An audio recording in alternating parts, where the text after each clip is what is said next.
কিন্তু কি বলবো আপনাদের কাছে, জবাবের অভাব গুলো আছেই আছে। কারণ কবিগানের তো নিয়ম আছে, আপনাদের জানা আছে, বার্তা যত দিক ভালো জবাব, ওই জবাবের দ্বারা অভাব আমাদের কবিয়া লাগের 14 গোষ্ঠীর জন্মগত স্বভাব।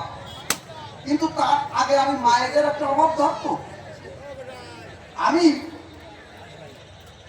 গণেশ পাগল, পরিবর্তন না, আমি বিয়ে করি না। কেন করি না এর একটা উদাহরণ দিয়ে যায়। আচ্ছা বাবা, আমি যখন বললাম মাতৃপ্রেমানন্দে ভক্ত গোবিন্দ হরি হরি বল, আপনারা কত সুন্দর হরি বল দিলেন, তাই না? তা মায়েদের একটা বিষয় দিতে হয় না? মায়েদের কি দিতে হয় জানেন তো? তো জ্ঞানী গুণী মাঙ্গলিক ধ্বনির সঙ্গে মনোরঙ্গে মায়েদের দিতে হয় উলোধ্বনি। কিন্তু মায়েরা কি উলোধ্বনি দিছে? আজকে যদি হোটেলে ভাত বন্ধ হয়ে যাক, যা সমস্যা নাই। কারণ কি মনে আছে ভাবো, আমি মায়েদের একটু উচিত কথা বলবো। আমার এই হরিধ্বনির সঙ্গে কি উলোধ্বনি দিতে হয় না? তাই এক টাউনের ছেলে টাউনে করেছে বিয়ে, সুন্দরী নায়িকা পেয়ে কি বলবো আপনাদেরকে কাছে ভালোবেসে অবশেষে ওই বিয়ে করে কিন্তু ঢাকায় বাস করছে। এই সপ্তাহ ফুলের ছেলে যারা আপনাদেরকে খুলে, এখন ওই ছেলের মা বাপ প্রায় 1 বছর ছেলেরও দেখে নাই, বউরও দেখে নাই। এখন ফোন করেছে, ডাক দিয়ে বলছে যে কথা নিস, নতুন বউ কেমন হলো, টাউনের মেয়ে। সত্য কথাই তাই কইয়ে পারলে মা বাবারে একটু গ্রামে নিয়ে দেখাই নিয়ে যাচ্ছে। এখন ওই টাউনের মেয়ে যদিও নিয়ে আসছে টাউনে নিয়ে, কিন্তু যখনই ঢাকায় থাকে কিনা মা বাবা মনে করেছে জানো না যে নতুন বৌমা আর নতুন ছেলে ছেলে আসছে, মনে আছে বাবা বাড়িতে একটু বড় ঠাকুরের পূজা দেবো। সকালবেলা শ্বশুর কিন্তু চলে গেছে কি মাছের কাটায়, আমি তাই পরিচয়। আর শাশুড়ি বৌমাকে ডাক দিয়ে কয়, বৌমা আমার কথা নেবে? ওই যে পুরোহিত ঠাকুর বাড়ির ঘরে কিছু যাই যদি তোমার ধরে, তুমি সঙ্গে সঙ্গে তোরা করে আমার কথা নেবে, ঠাকুর হঠাৎ ওই টাকা দিয়ে দেবে। এখন ঠাকুর মশাই যেজন ছিল গরিব দিক তাকালো, দেখতে পেলো যে বড় ঠাকুরের পূজার একটা সময় তো নয়, ওই সময় বয়ে যায় আর সময় নাই। শাশুড়ি দুকান্তি গেছে বাহিরে, এখন ঠাকুর মশাই চিন্তা করে অন্তরে মনে আছে ভাবো এক্ষুনি পূজা আরম্ভ দেবো। তা পূজা আরম্ভ করতে গেলে উলোধ্বনি লাগে না? এখন ওই টাউনের মেয়ের ডাক দিতে, বৌমা কথা না, তারা করে একটু উলোধ্বনি দাও।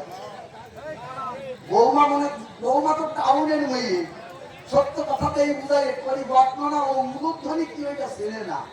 ও তো টাউনে থাকে কিনা উলোধ্বনি ও আর বুঝে পারছে না। অবশেষে জানাই আপনাদের কাছে, যখন ওই ব্রাহ্মণ উলোধ্বনি উলোধ্বনি বলছে, ওই উলু খোঁজ করতে ঘরের মধ্যে ঢুকে গেছে, শোকেশ খোঁজা হয়ে গেছে, আলমারি খোঁজা হয়ে গেছে, উলু আর কোনো জায়গায় খুঁজে পায় না। শেষে মাথার তলে ঢুকিছে। এই সময় শাশুড়ি যে উপস্থিত হয়েছে, ভাই বৌমা বৌমা মাথার তলে দিয়ে কি খোঁজ কর? ওই ঠাকুর মশাই কয়েছে উলু দিতেছে, সব জায়গায় সবকিছু ভাবছি, কিন্তু উলু তো ভাবছি না। শাশুড়ি করছে বিবেচনা যে উলুধ্বনি এই জিহ্বা দিয়ে দিতে হয়, ওই আলুর তলে খুঁজে কাজ হয় না। বাবা তা আপনারা তো টাউনের মেয়ে না, টাউনের মেয়ে তা আপনারা উলুধ্বনি কি আলুর তলে খোঁজ করেন? হ্যাঁ, এই জন্য আমি গণেশ পাগল। আমি পরিবর্তনা পাগল কারে বলে? যারা পৃথিবীর উপরে চলে, সত্য কথা বলি খুলে, একমাত্র যারা আধ্যাত্মিক মার্গকে যায়, যাদের বিয়ের প্রয়োজন হয় না, একমাত্র বিয়ের উপরে যাদের সাধনা এই জগতের পরে এই সত্যের সন্ধান যারা পায়, তারা একমাত্র পাগল টাইটেলটা পেয়েছে এই বিশ্বের গায়ে।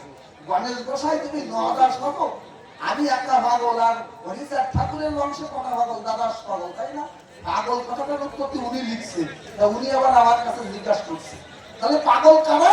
পৃথিবীর উপরে একমাত্র চলে যারা এই জগতের পরে যে পাগল মানুষের অনিষ্ট না করে মানুষের মুক্তির সন্ধান দেয়, যারা পৃথিবীর উপরে যারা চলে, সত্য কথা বলি খুঁজে, তাদেরকে একমাত্র পাগল বলা হয়।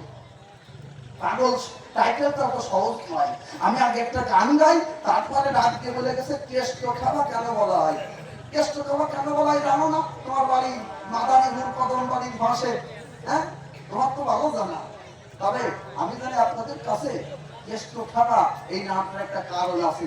আমার মা একজন ছিলেন পরম বস্তুতে, জানেন তো ভক্ত দল। ওই যে আমাকে প্রশ্ন দিয়ে গেল যে দুলিতে ফুলিতে বিন্দুতে সই। বাবা জানাই আপনাদের কাছে, আমারও মনটা একসময় একটা মেয়ের কাছে হরণ হয়ে গেছে। আমিও ভালোবেসেছিলাম। আমি তো এই পরিচয় ভুলি নামক একটা কন্যার সঙ্গে আমার ভালোবাসা হয়, কিন্তু ওই ভালোবাসায় যখনই বেদনা হয় বাবা জানাই আপনাদের কাছে, যখনই মানুষ কাম কামনার মধ্যে দেয়, যখন কামনার দ্বারকে যদি কেউ বন্ধ করে দেয়, দেখবেন ওই জায়গা থেকে ভক্তি শক্তি উৎপন্ন হয়। অন্তরে কোন ধারণা কাম কামনার জোয়ার ভাটায় যদি কারো নৌকা মারা যায়, সেই নৌকা নিয়ে কোনোদিন সাধন করতে যাওয়া যায় না। তাই একমাত্র যারা এই মূলাধারকে ঠিক রাখতে পেরেছে, তাদের নৌকাটা কিন্তু এইখান থেকে ছেড়ে দিয়ে তারা মূলাধার, মণিপুর, স্বাধিষ্ঠান, অনাহত, আজ্ঞাচক্র, বিশুদ্ধত্ব পার হয়ে এই নিরানন্দ তরফে পৌঁছায়। যখন এই নিরানন্দ এইখানে পৌঁছায় মানুষটা, তখন কিন্তু ওই পাগল টাইপের হয়। তাদের কিন্তু এই জগতে কামনা বাসনা তাদের নাই পর্যন্ত নাই। তারা মানুষের সেবায় নিজের জীবনটা দিয়ে দেয়। তা আমার নাম ছিল কেষ্ট, কারণটা কি? আমার মা ছিল একজন পরম বৈষ্ণবী। আমার মায়ের গুরুদেব, আমার গুরুদেব কে?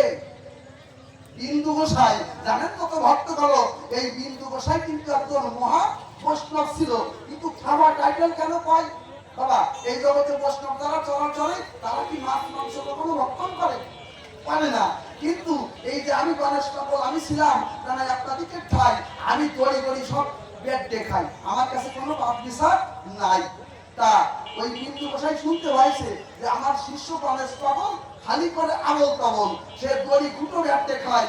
অন্তরে করি ধারণা আমি সাত্বিক বৈষ্ণব হয়ে এই যে গড়ি খুটো মার্কায় এই যে পাগল আমার শিষ্য, এর শিষ্য বলে পরিচয় দেব না। যখনই এই কথা কয় গণেশ পাগলের কানে যাই যে আমি মাছ মাংস খাই বলে সত্য কথা বলে খুলে আমার গুরুদেব আমাকে দূরিয়ে ফেলে দিতে চায়। তাই আমি কি করেছি, আমি এই কেমন ভক্ত, আমি গণেশ খাবার কেমন পাগল, সত্য কথা বলে আপনাদের কাছাকাছি আমি গুরুদেবকে কেমন ভক্তি করি তার শিক্ষা, তার দৃষ্টান্ত স্থাপন করেছি। তাই আমি কি করেছি, আমি একদিন কদমবাড়ি বাজারে গেছি। কদমবাড়ি বাজারে যখন যাই, ওইখানে গিয়ে প্রায় বড় একটা কচ্ছপ ওইখানে বাজারে আমি দেখতে পাই। হ্যাঁ, আপনারা কচ্ছপ খাইছেন? যারা কচ্ছপ খেতে ইচ্ছুক আমার কথা নেবেন, তারা মাদারীপুর কদমবাড়ি বা গোপালগঞ্জ ওই লাইনে যাবেন, ওখানে কিন্তু কচ্ছপ এখনো পাওয়া যায়, তাই না? জানেন তো ভক্ত দল মানুষ পাগল তখন ওই বড় 7-8 কেজি ওজনের কচ্ছপ কিনে বসে শুনুন ভক্ত গণে, তখন কিন্তু আপন ভবনে গেল, আশ্রমে গেল। যখনই আশ্রমে গেল, ডাকতে বললো এই তোরা কি আছিস, আমার কথা নিবি? এই কচ্ছপ আমাকে রান্না করে দিবি, আমার মনে আছে ভাবো, আমি একাই কিন্তু এই 7-8 কেজি ওজনের কচ্ছপ একাই আমি ভক্ষণ করবো। এই পরিচয় যখনই রন্ধন শেষ হয়, ওই রন্ধন করা প্রসাদ, ওই রন্ধন করা মাংস এক থালায় যখনই দিল, জানেন তো ভক্ত দল, তখন কিন্তু একমাত্র আমার গণেশ পাগল আমি কি করেছি, আমি নিবেদন করেছি। বাবা আপনারা খাওয়ার আগে নিবেদন করেন তো? খাওয়ার আগে যদি নিবেদন করা না হয়, আমি তো এই পরিচয়, তাহলে কিন্তু এটা মানে ওটা চুরি করা হয়। এই জন্যে খাওয়ার আগে যারা আপনাদের পুরো ভাগে তাকে স্মরণ করি, অন্তত তাকে নিবেদন করে, গুরুর উদ্দেশ্য নিবেদন করে কিন্তু প্রসাদ খেতে হয়। আর আমরা কি করি, মানে আমাদের অঞ্চলে এক চাষা নাঙ্গল ষষ্ঠীতে সকালবেলা নানি ওই চাষি কিন্তু বান্দাবাদ নিয়ে গেছে। তার বান্দাবাদ যখন নিয়ে গেছে, উনি কিছু না বলে খাওয়া আরম্ভ করেছে। তার আগের দিন কিন্তু মাংস দিয়ে নিয়ে গেছে, আমি দেখছি যে ওই দিন কিন্তু বিসমিল্লাহ বলে খাওয়া আরম্ভ করেছে। কিন্তু বান্দাবাদের দিন যে সেদিন আর বিসমিল্লাহ বলতে মনে নাই। আল্লাহ চাষা করলে কি ভাই, মাংসের সময় বিসমিল্লাহ লাগে, কিন্তু এই বান্দাবাদ আর বিসমিল্লাহ লাগে না। কি বলবো আপনাদের কাছে, যখনই ওই 7-8 কেজি ওজনের কচ্ছপ রান্না হয়ে গেছে, আমি ওইটা নিয়ে বসেছি। বসে পার কোনায় আমার গুরুদেব বিন্দু গোসার আশ্রম ছিল, জানেন কত ভক্ত দল, আমি ওই প্রসাদটা আমার বিন্দু গোসার উদ্দেশ্য নিবেদন করেছি।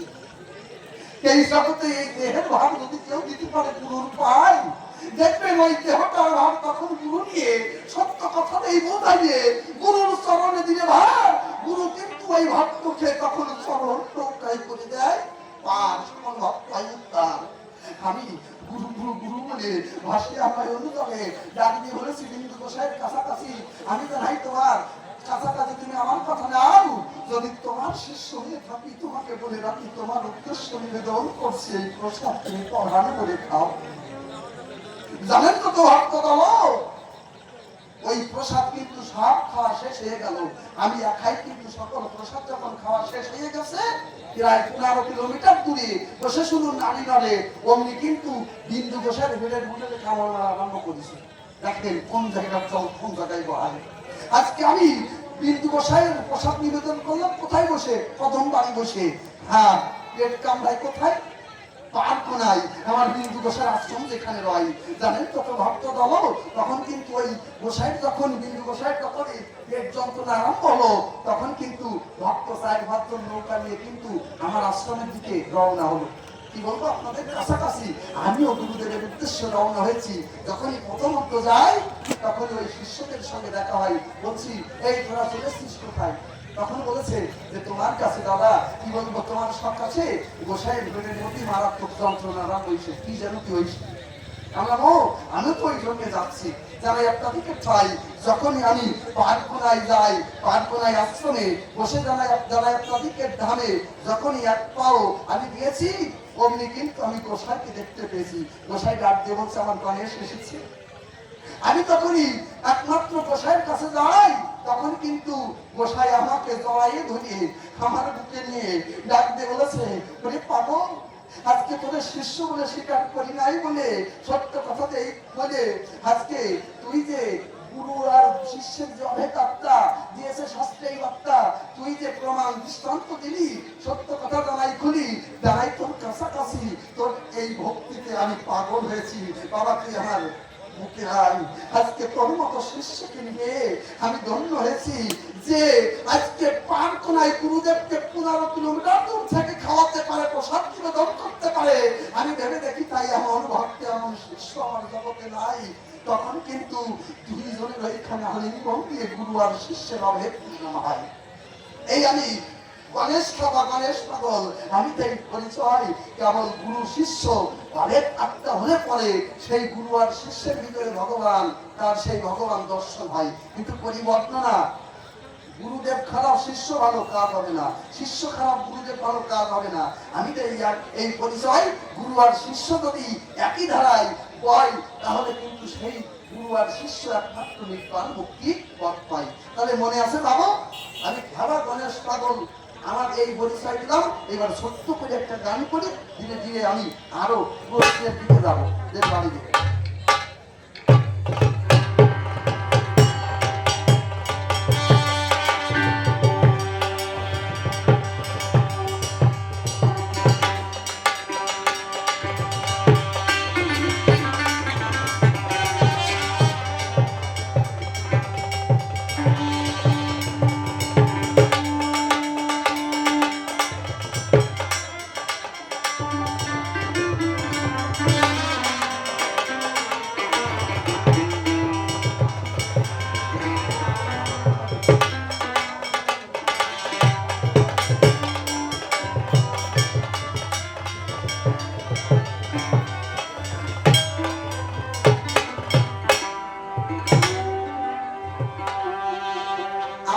এখানে দ্বন্দ্ব হচ্ছে যে মানুষ মারা গেলে মাথাটা কোন দিক দেবে, উত্তর দিকে দেবে না দক্ষিণ দিকে দেবে, তাই না? এই নিয়ে একটা দ্বন্দ্ব চলছে না? হ্যাঁ, আপনারা আমার কথা নেবেন, আপনারা মহাভারতের সর্গারোহণ পর্বটা পড়ে দেখবেন। এই সর্গারোহণ পর্বে দেখবেন পঞ্চ পাণ্ডব পাঞ্চালী সহ উত্তর অভিমুখে হরিপথ ধরে করেছে গমন। ওই দিকটা উত্তর দিকে। বাবা আমাদের স্বর্গটা কোন দিক দ্বারা হয়? মহাভারতের সূত্র থেকে উত্তর দিক ধরা হয়। তাহলে প্রত্যেকটা মানুষ কি চায়?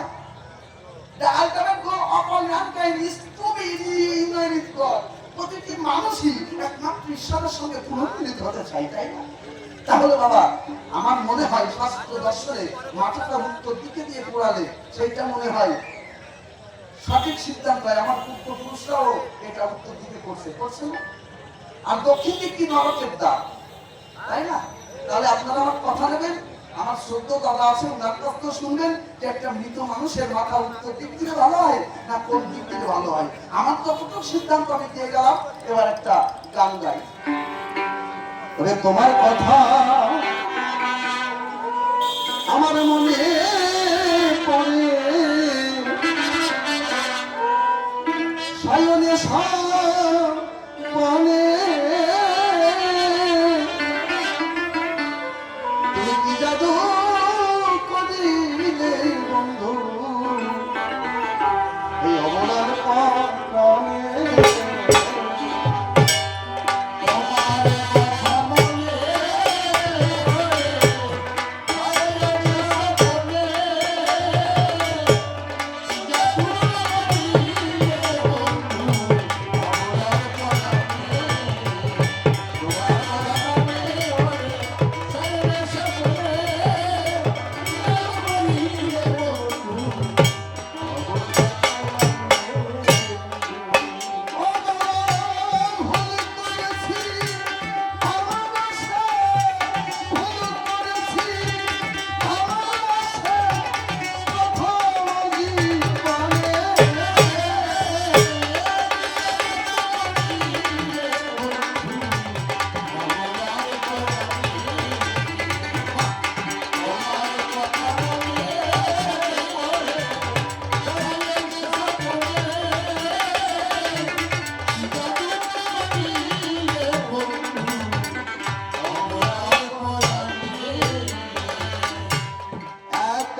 আধার সাকার নিরাকার বুদ্ধ আল্লাহ যিশু করি। এ বিশ্ব সংসার রচনা তোমার, মধুর জ্যোৎস্না রাতি, তোমারই মহিমায় তোমারই গরিমায় দশ দিন ফুটিছে মাটি। নদী চলে ধেয়ে তরবিদ গেয়ে বসে দেখি একটা ফুলে, পাখির কণ্ঠে আসি বাজেছে তোমার বাসি, তোমারই হাসি ফোটা ফুলে। তোমারই যত্নে মায়ের স্তনে করি পুত্র হেরি সুধা, শিশু তাই সুখে এই মায়ের বুকে।